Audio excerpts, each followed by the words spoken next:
నిర్గమకాండము 36వ అధ్యాయము. పరిశుద్ధ స్థలము యొక్క సేవ నిమిత్తము ప్రతి విధమైన పనిచేయ తెలుసుకొనుటకై యెహోవా ఎవరికి ప్రజ్ఞా వివేకములు కలుగజేసినో అట్టి బెసలేలును అహోలీయాబును మొదలైన ప్రజ్ఞావంతులందరూ యెహోవా ఆజ్ఞాపించిన అంతటి చొప్పున చేయుదురనెను. బెసలేలును అహోలీయాబును యెహోవా ఎవరి హృదయములో ప్రజ్ఞ పుట్టించెనో ఆ పని చేయుటకు ఎవని హృదయము వాని రేపెనో వారినందరినీ మోషే పిలిపించెను. ఆ పని చేయుటకై వారు పరిశుద్ధ స్థలము యొక్క సేవ కొరకు ఇశ్రాయేలీలు తెచ్చిన అర్పణములన్నిటినీ మోషే యొద్ద నుండి తీసుకొనిరి. అయినను ఇశ్రాయేలీలు ఇంకా ప్రతి ఉదయమున మనఃపూర్వకముగా అర్పణములను అతని యొద్దకు తెచ్చుచుండిరి. అప్పుడు పరిశుద్ధ స్థల సంబంధమైన పని అంతయు చేయు ప్రజ్ఞావంతులందరిలో ప్రతివాడు తాను చేయు పని విడిచి వచ్చి మోషేతో చేయవలెనని యెహోవా ఆజ్ఞాపించిన పని విషయమైన సేవ కొరకు ప్రజలు కావలసిన దానికంటే బహు విస్తారముగా తీసుకుని వచ్చుచున్నారని చెప్పగా, మోషే పరిశుద్ధ స్థలమునకు ఏ పురుషుడైనను ఏ స్త్రీ అయినను ఇక మీదట ఏ అర్పణనైనను తేవద్దని ఆజ్ఞాపించెను గనుక పాళెమందంతటను ఆ మాట చాటించిరి. ఆ పని అంతయు చేయునట్లు దాని కొరకు వారు తెచ్చిన సామాగ్రి చాలినది, అది అత్యధికమైనది గనుక ప్రజలు తీసుకొని వచ్చుట మానిరి.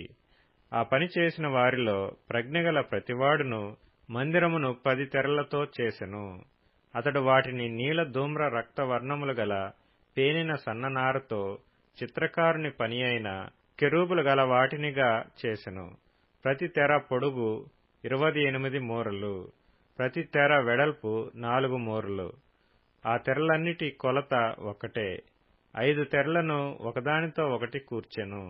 మిగిలిన 5 తెరలను ఒకదానితో ఒకటి కూర్చెను. మొదటి కూర్పు చివరనున్న తెర అంచున నీలి నూలుతో కొలుకులను చేసెను. రెండవ కూర్పున వెలుపటి తెర అంచున అట్లు చేసెను. ఒక తెరలో 50 కొలుకులను చేసెను. రెండవ కూర్పునున్న తెర అంచున 50 కొలుకులను చేసెను. ఈ కొలుకులు ఒకదానితో ఒకటి సరిగా నుండెను. మరియు అతడు 50 బంగారు గుండీలను చేసి ఆ గుండీల చేత ఆ తెరలను ఒకదానితో ఒకటి కూర్పగా అది ఒక్క మందిరముగా ఉండెను. మరియు మందిరం మీద గుడారముగా మేక వెంట్రుకలతో తెరలను చేసెను. వాటిని 11 తెరలనుగా చేసెను. ప్రతి తెర పొడుగు 30 మూరలు, ప్రతి తెర వెడల్పు 4 మూరలు. ఆ 11 తెరల కొలత ఒకటే. 5 తెరలను ఒకటిగాను 6 తెరలను ఒకటిగాను కూర్చెను. మొదటి కూర్పునందలి వెలుపటి తెర అంచున 50 కొలుకులను చేసెను. మరియు రెండవ కూర్పునందలి వెలుపటి తెర అంచున 50 కొలుకులను చేసెను. ఆ గుడారము ఒక్కటిగా నుండునట్లు దాని కూర్చుటకు 50 ఇత్తడి గుండీలను చేసెను. మరియు ఎర్ర రంగు వేసిన పొట్టేళ్ల తోళ్లతో గుడారము కొరకు కప్పును, దాని మీదుగా సముద్రవత్సల తోళ్లతో పైకప్పును చేసెను. మరియు అతడు మందిరమునకు తుమ్మకర్రతో నిలువు పలకలు చేసెను. పలక పొడుగు 10 మూరలు, పలక వెడల్పు 3 మూరల. ప్రతి పలకకు ఒకదానికొకటి సమదూరము గల కుసులు 2 ఉండెను.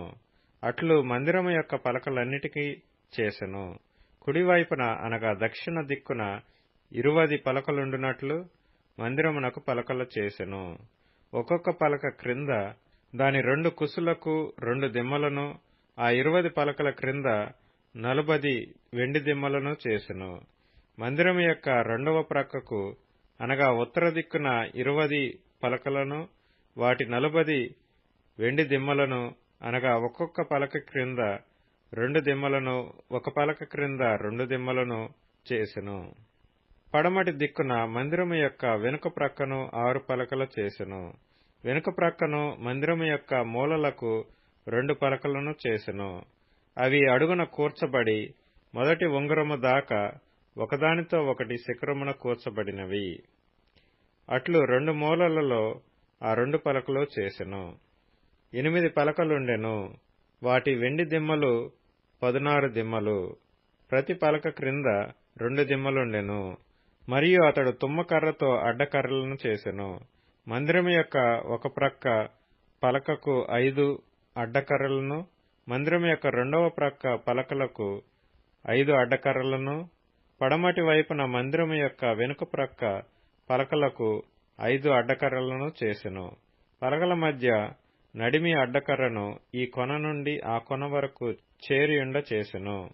ఆ పలకలకు బంగారు రేకులు పొదిగించి వాటి అడ్డకర్రలుండు వాటి ఉంగరములను బంగారుతో చేసి అడ్డకర్రలకు బంగారు రేకులను పొదిగించెను. మరియు అతడు నీల ధూమ్ర రక్తవర్ణములు గల అడ్డతెరను పేనిన సన్ననారతో చేసెను. చిత్రకారుని పని అయిన కెరూబులు గల దానిగా దాని చేసెను. దాని కొరకు తుమ్మకర్రతో 4 స్తంభములను చేసి వాటికి బంగారు రేకులను పొదిగించెను. వాటి వంకులు బంగారువి. వాటి కొరకు 4 వెండి దిమ్మలను పోతపోసెను. మరియు అతడు గుడారపు ద్వారము కొరకు నీల ధూమ్ర రక్తవర్ణములు గల పేనిన సన్ననారతో బుటా పని అయిన అడ్డతెరను చేసెను. దాని 5 స్తంభములను వాటి దిమ్మలను చేసి వాటి బోదెలకును వాటి పెండె బద్దలకును బంగారు రేకులను పొదిగించెను. వాటి 5 దిమ్మలు ఇత్తడివి.